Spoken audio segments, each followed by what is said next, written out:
Rajesh law centre में आप लोगों का स्वागत है।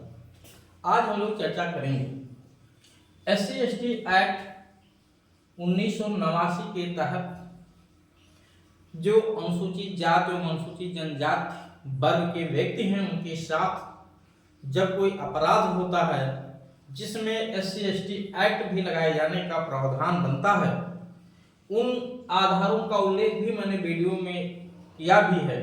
लगभग 50 से ज्यादा ग्राउंड्स हैं, यानी 50 से ज्यादा आधार हैं जब SC/ST एक्ट लगाया जाता है।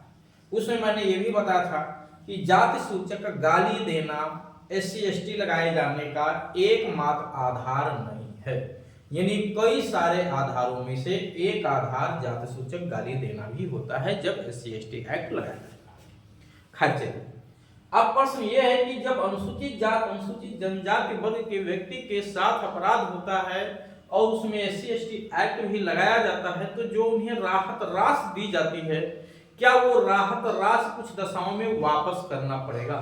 इसी पे माननीय इलाहाबाद उच्च न्यायालय का ऐतिहासिक फैसला आया है। उसी जजमेंट का मैं यहाँ पे जिक्र करूंगा और उसके दोनों पहलुओं का जिक्र करूंगा कि वो कहां तक सही है और कहां तक वो जजमेंट सही नहीं है। ठीक है, क्योंकि आलोचना करने का हर एक व्यक्ति को मूल अधिकार प्राप्त है, तो उचित आधार पे उसकी आलोचना बिल्कुल की जा सकती है और जितनी बातें उसमें अच्छाई हैं उसका बिल्कुल समर्थन भी किया जाएगा। तो SC/ST एक्ट 1989 के तहत FIR लॉन्च होने पर लगभग 3 चरणों में पीड़ित व्यक्ति को राहत राशि दिए जाने का प्रावधान है। प्रथम चरण जो होता है FIR लॉन्च होने पे, कुछ दशाओं में FIR लॉन्च होने पे भी तब जब मेडिकल हो गया हो, उसके बाद जब चार्जशीट पेश की जाती है तो उसका दूसरा चरण होता है और तीसरे चरण में जब मामला डिसाइड हो जाता है, अंतिम रूप से समाप्त हो जाता है, उसमें अंतिम फैसला आ जाता है, चाहे आरोपी दोषी ठहराया गया हो या चाहे उसे दोष मुक्त कर दिया गया हो, यानी बरी कर दिया गया हो। दोनों ही दशाओं में राहत राशि दिए जाने का अलग अलग धाराओं में, अलग अलग अपराधों में अलग अलग प्रावधान किया गया है। कुछ दशाओं में दोषी ठहराए जाने पे दिया जाता है, कुछ दशाओं में चाहे उसे दोषी ठहराया जाए या उसे बरी कर दिया जाए, इससे मतलब नहीं है। पीड़ित को जो भी उसका राहत राशि जितना अनुपात में बचा हुआ उतना वापस कर दिया जाता है। हाँ, ये अलग की बात है कि जो राहत राशि 3 किस्तों में दिलाए जाने का प्रावधान किया गया है वो सब बराबर नहीं बल्कि अलग अलग अनुपात में किया गया है। शुरू में 25%, बाद में जो है यानी जो चार्जशीट सबमिट होने पे होता है उसमें 50% लगभग होता है और लास्ट टाइम में जब केस डिसाइड हो जाता है तो जो शेष 25% बचा होता है वो राशि दी जाती है। ये अलग की बात है कि कभी कभी इसमें ये जो राहत राशि दिए जाने का प्रावधान है केस डिसाइड होने पे दिया जाता है, कभी कभी चार्जशीट सबमिट होने पे दिया जाता है। अलग अलग मैटर है जिसमें मैं अलग अलग वीडियो में बहुत सारा इस पे जिक्र किया भी हूँ। और एक बात और भी बता दें आपको कि ये नंबर मैं ऑलरेडी आपको दे रखा हूँ, किसी भी तरह का कोई भी समस्या आपको है, चाहे वो SC/ST अपराध से जुड़ा हो, चाहे आपके लगा हुआ हो, चाहे आपने लगवाया हो या कोई अदर सिविल मैटर हो या क्रिमिनल, तो आप उस दिए गए नंबर पे अपनी सुविधा अनुसार जानकारी ले सकते हैं। हाँ, उसकी एक जो रीजनेबल फीस है वो आपको जमा करना पड़ेगा। प्रश्न यहाँ पे है जो हाईकोर्ट ने राहत राशि वापस किए जाने का बात की जो है वो किस केस में की और क्यों की? देखिए, बड़े पैमाने पे क्या हो रहा है कि SC/ST एक्ट के तहत FIR लॉन्च हो रहे हैं जब उनके साथ अपराध हो रहा है। ये बात सत्य है कि SC/ST वर्ग के साथ नाइंसाफी तो हो रही है समाज में, ऐसा नहीं है। उनको जाति सूचक गालियां दी जा रही हैं, उस वर्ग के होने के नाते उनको नीच भावनाहीन भावना से देखा जा रहा है, चाहे वो ऑफिस में हो या छोटे स्तर पे हो या कहीं जो प्राइवेट सेक्टर में हो, हर जगह ये हो रहा है। ठीक है, क्योंकि मैं पूरे भारत को एक तरह से मैं देख ले रहा हूँ इस ऑनलाइन यूट्यूब के माध्यम से। मेरे पास भारत का कोई भी ऐसा राज्य नहीं होगा जहां से 10-20 लोगों ने कॉल ना किया हो। ठीक है, तो मैं सारी जहां की स्थिति को देख ले रहा हूँ यहीं से कि हर जगह जो जाहिल टाइप के लोग हैं, नहीं पढ़े लिखे लोग हैं, अशिक्षित हैं, अगर वो जाति सूचक शब्दों का प्रयोग करके उनको नीचा दिखाने की कोशिश करते हैं तो बात थोड़ा सा समझ में आता है, क्योंकि वो जाहिर है, परंपरागत सोच उनकी है। क्योंकि संविधान के लागू होने से पहले, आजाद भारत से पहले देश में SC/ST वर्ग को तो व्यक्ति समझा नहीं जाता था। ठीक है, वो तो एक नाली के कीड़े के समकक्ष को माना जाता था। फिलहाल लेकिन जो लोग पढ़े लिखे प्रबुद्ध वर्ग हैं, प्राइवेट सेक्टरों में लगे हुए हैं, गवर्नमेंट जॉब में लगे हुए, उनकी भी मानसिकता वही, अधिकतर लोगों की मानसिकता वही। वो पढ़ लिख क्या लिए हैं, पढ़ लिख से ज्यादा गंवार। अगर आपकी इस तरह की सोच है कि ये व्यक्ति ही नहीं, इंसान ही नहीं है, एक ही तरह से व्यक्ति पैदा होता है, एक ही तरह से वापस जाता है, सबके आने और जाने का एक ही, सारे शरीर में सबका फंक्शन एक जैसा है, कोई भेदभाव नहीं है, उसके बाद भी आप लोगों की अगर ये सोच है तो ये कहीं से भी अच्छे वर्ग लोगों की या प्रबुद्ध वर्ग की ये बिल्कुल निशानी नहीं। चलिए, समाज में अच्छे लोग भी जो बड़े अच्छे नजर से, बड़े अच्छे भावना से देखते हैं और उनके साथ पेश आते हैं। अब इसी पे, इस अत्याचार को रोकने के लिए ही ये कानून लाया गया 1989, ठीक है, जिससे इसमें कड़ा सजा का प्रावधान किया गया कि इस कानून के डर से लोग इस तरह का अत्याचार नहीं करेंगे। फिर भी अत्याचार हो रहा है, ऐसा नहीं कि रुक गया इस कानून से। अब ये बात सही है कि इस कानून का दुरुपयोग भी थोड़ा बहुत हो जा रहा है, ऐसा थोड़ा है कि दुरुपयोग नहीं हो रहा। देश में कोई ऐसा कानून नहीं है जिसका दुरुपयोग ना हो, लेकिन इसका यह भी मतलब नहीं कि दुरुपयोग होने के नाते कानून को हटा दिया जाए। अगर दुरुपयोग हो रहा है तो उस दुरुपयोग को रोकने का कार्य किया जाए, न कि कानून लागू कर दिया। नहीं तो फिर तो आईपीसी ने जो बीएनएस बन गई उसकी जगह पे उसका भी दुरुपयोग हो रहा है, प्रतिशत अधिनियम उसका भी दुरुपयोग हो रहा है, एनडीपीएस एक्ट का भी दुरुपयोग हो रहा है, पॉक्सो एक्ट का भी दुरुपयोग हो रहा है, तो सारे कानून खत्म कर दिया। हमारी सरकार गलत करती है, मनमाना करती है, किसानों पे गोली चलवा देती है, लाठी चलवा देती है, ठीक है, शिक्षक पे लाठी चल जाता है, बच्चे भर्ती के लिए, नौकरी के लिए मांग करने जाते हैं, उन पे लाठी चल जाती है, तो क्या सरकार को खत्म कर दिया जाए, सरकार को देश से हटा दिया जाए? नहीं, सही सरकार का चुनाव किया जाए। व्यक्ति अगर बीमार हो गया है तो उसके उस पार्ट का इलाज किया जाए, न कि उसको मार दिया जाए। तो अगर SC/ST एक्ट बना हुआ है तो ये अगर बनाया गया तो हमारी विधि निर्माता बेवकूफ सोच समझ के उन्होंने बनाया है, ठीक है। हाँ, दुरुपयोग हो रहा है उसको रोका जाए। और मैं खुद भी हर एक व्यक्ति से निवेदन करता हूं, वो चाहे SC/ST वर्ग का हो, चाहे सामान्य वर्ग का हो या बैकवर्ड OBC वर्ग का हो, कि कोई भी व्यक्ति किसी भी अत्याचार न करे और कोई भी व्यक्ति किसी भी कानून का दुरुपयोग भी ना करे। अगर आप किसी के साथ गलत कर रहे हैं तो आपके साथ भी गलत होगा, ये ध्यान रखिएगा। और किसी को परेशान करके आप सुकून में रहें, ये कभी उम्मीद मत करिएगा। तो राहत राशि में क्या हुआ कि राहत राशि में हाई कोर्ट ने कहा कि अगर पार्टी समझौता कर लेती है, आपस में समझौता कर लेती है, क्या कर लेती है, समझौता कर लेती है, तो राहत राशि वापस कर दी जाएगी। क्योंकि पार्टी ने अगर समझौता कर दिया तो राहत राशि पाने का हकदार नहीं है।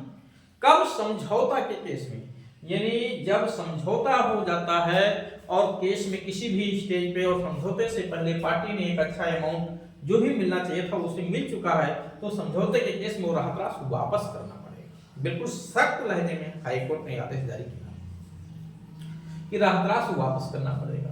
अब प्रश्न ये है कि समझौता पार्टी क्यों करती है?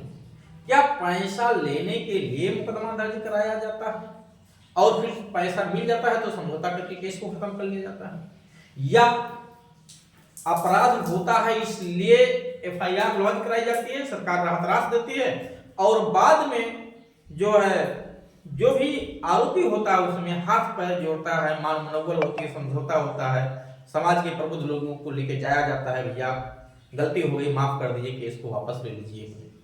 इस आधार पे समझौता किया जाता है। तो मैं आपको बता दूं कि समझौते के आधार ये भी बात सत्य है कि कुछ एक लोगों ने जैसे कहते हैं ना, एक गंदी मछली पूरे तालाब को गंदा कर देती है, ऐसे ही कुछ एक लोगों ने एक्ट का मिसयूज करके पैसा लेने के लिए FIR लॉन्च करवाया और पैसा लिया, फिर समझौता करके केस खत्म कर दिया, तो सरकार को चूना लगा दिया।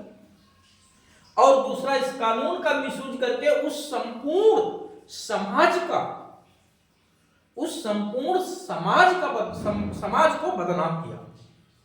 उस एक दो व्यक्तियों ने संपूर्ण समाज को बदनाम कर दिया कि तुम लोग इस एक्ट का दुरुपयोग करते हो और इस एक्ट को हटाने की मांग उठ रही है।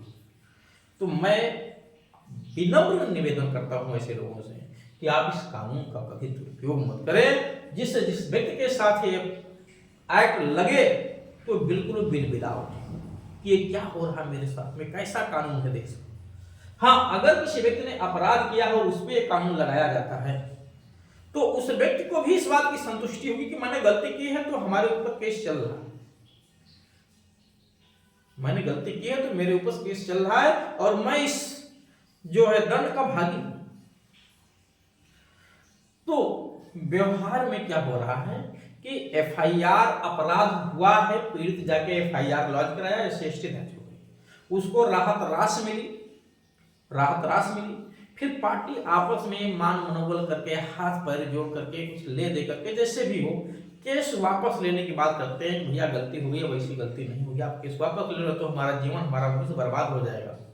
ठीक है, हम पढ़ने लिखने वाले बच्चे हैं, हम इस विभाग में नौकरी करते हैं या हम अपने घर के पूरे परिवार का खर्चा अकेले चलाने वाले व्यक्ति हैं और अगर हम जेल चले जाएंगे तो हमारा परिवार बर्बाद हो जाएगा। ऐसे में उस व्यक्ति को भी दया एक बार फिर आ जाती है, वो सुनता है चलो ठीक है केस को हम वापस ले लेते हैं भैया, अब आप गलती मान ही रहे हो तो इससे बड़ा और सजा आपको क्या हो सकती है। ठीक, दूसरी बात, कभी कभी दुरुपयोग हुआ है वहां भी केस वापस ले लिया जाता है। तो स्थितियां दोनों, बात कुछ भी हो इससे मतलब नहीं है। सरकार ने साफ, हाई कोर्ट ने साफ साफ कहा अगर आप केस वापस लेते हैं, ये समझौता होता है तो राहत आपको वापस करना पड़ेगा, इसी शर्त पे ही आपका समझौता एक्सेप्ट किया जाएगा, अन्यथा नहीं किया जाएगा। अब प्रश्न ये है, जरा समझिएगा, अगर हाई कोर्ट ने ये बात कह दी कि अगर आप समझौता करेंगे तो पैसा जो राहत सरकार ने आपको मिला है जिसका उद्देश्य उस व्यक्ति की आर्थिक सामाजिक मदद करने के लिए मिला हुआ, उस पैसा आपको वापस करना पड़ेगा। तो अब एक बात जरा समझिएगा, गौर से समझिएगा आप, कि जहां अपराध किसी व्यक्ति ने रियल में अपराध किया और पीड़ित ने एफआईआर लॉन्च कराई और पीड़ित को सरकार के द्वारा पैसा मिला जो भी मिलना चाहिए था, केस के दौरान उस पीड़ित व्यक्ति ने हाथ पैर जोड़ करके कैसे भी, मान लो उसका बेटा हो बेटी हो फंस गया हो अपराध, जो तैयारी कर रहे हैं बेचारे, पढ़ाई कर रहे हैं, उनका कैरियर चौपट हो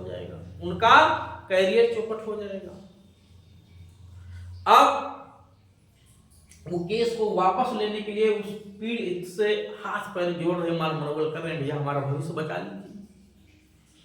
अब वो गरीब व्यक्ति हैं, पीड़ित यहाँ पे क्या करेगा कि अगर वो आपसे समझौता करेगा तो जो सरकार ने उसको मदद की है, जिसकी उसको हो सकता है आवश्यकता भी हो, ऐसा भी हो सकता है आवश्यकता ना भी हो, संपन्न व्यक्ति हो, लेकिन ऐसा अधिकतर तो ऐसे जो आवश्यकता भी नहीं, यानी उनको वो आवश्यकता है, वो सक्षम नहीं है, तो वो राहत वापस करनी पड़ेगी। और वो गरीब व्यक्ति जिसने अपराध कर दिया, जिससे अपराध हुआ है, वो उतनी पैसा दे नहीं पाएगा कि उतना पैसा दे के ठीक है, अगर सरकार आपसे वापस ले रही तो हम वो पैसा आपको दे देंगे उतना और आप केस वापस ले लो। ऐसी स्थिति में पीड़ित भी मजबूर हो जाएगा केस को वापस लेने के लिए, और वो निर्दोष या आरोपी व्यक्ति फंस गया हाथ पैर जोड़ने के बाद भी वो केस में समझौता नहीं कर पाएगा और उस मामले में उसके भविष्य जो है पे पानी फिर जाएगा, उसका भविष्य बर्बाद हो जाएगा। ऐसे में थोड़ा सा ये विकल्प था कि राहत राशि जो है मिल जाती थी, फिर भी पीड़ित समझौता कर लेता था, तो कम से कम इतने हो कि अगले का भविष्य बच गया और इधर जो है ये पीड़ित को राहत राशि मिल गया, कम से कम चलो समझौता हो गया तो सरकार को नुकसान। लेकिन सरकार ने अगर पैसा दिया भी तो किसी संपन्न व्यक्ति को नहीं दिया, गरीब व्यक्ति को ही मदद किया है, अपन ही नागरिक है, उनकी जिम्मेदारी भी है मदद करने की। अब इसका दूसरा पहलू भी ये भी है कि जो इसका दुरुपयोग हो रहा है, समझौता करेंगे तो पैसा वापस करना पड़ेगा, तो लोग क्या करेंगे, समझौता करेंगे ही नहीं, पैसा उनको मिल रहा, समझौता करेंगे ही नहीं। समझौता नहीं करेंगे तो जो एक बिचौलिए के माध्यम से एक न्याय होता था समझौता करके, वो न्याय मर जाएगा, उसका कोई मतलब नहीं है। तो अब आप होगा क्या कि समझौता करने के बाद भी, अपराध दर्ज होने के बाद भी पीड़ित जो है समझौता नहीं करेगा, यानी समझौते का जो ग्राफ बढ़ा हुआ था वो कम हो जाएगा। तो मेरे समझ से यहाँ कुछ और बीच का रास्ता हाईकोर्ट को निकालना चाहिए था। कम से कम इतना कि ऐसे लोगों को दंडित होने पे भी उनके नौकरी में बाधा ना आए, तो उनके भविष्य को लेकर खिलवाड़ नहीं होगा जो भी पीड़ित है उसमें, या जो भी जैसा भी बीच का रास्ता की समझौता करेंगे तो इतना प्रतिशत पैसा वापस हो जाएगा, कुछ वापस हो जाएगा, या जो आरोपी और समझौता करेगा तो कम से कम इतनी राहत, इतनी पैसा वो जमा कर दें अगर रियल में अपराध किया है, तो कुछ और बीच का रास्ता निकालना चाहिए था। मेरे समझ से जजमेंट बहुत प्रॉपर वे में जो है न्यायपूर्ण नहीं। खैर चलिए, जो भी जजमेंट है सम्मान तो करना ही है जजमेंट का। अब हम लोग एक और महत्वपूर्ण टॉपिक पे वीडियो लेकर के आएंगे कि SC ST केस में भी क्या सुप्रीम कोर्ट का गाइडलाइंस है, जिसमें उसने कहा कि किन किन केसों में समझौता किया जा सकता है, यानी SC ST एक्ट के तहत FIR लॉन्च होने पे भी कब कब समझौता किया जा सकता है।